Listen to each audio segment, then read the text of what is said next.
नमस्कार, मी चंद्रकला तिजारे. माझ्या चॅनलमध्ये तुमचं स्वागत आहे. बघा, ही कशाची भाजी आहे सगळ्यांच्या परिचयाची ही आहे डांब्याची भाजी. तर भाजी असते ही चवळीच्या भाजीसारखीच. आजची रेसिपी आहे डांब्याची भाजी.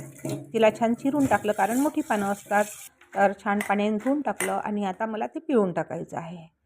तर बघा, पिळून टाकलं आणि आता काय काय घेतलेलं आहे: कांदे, लसूण, जिरं, लाल मिरची, थोडंसं तिखट आणि हळद.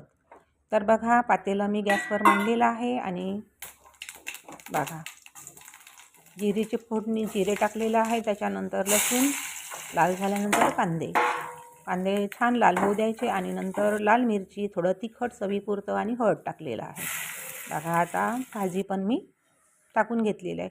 ही भाजी छान पहिल्यांदा शिजू द्यायची आणि नंतरच उशिरा त्यामध्ये मीठ टाकलेलं आहे, कारण आधीच जर मीठ टाकलं तर भाजी करपून जाते. तर बघा, डांब्याची भाजी तयार झालेली आहे. मला कमेंट्समध्ये जरूर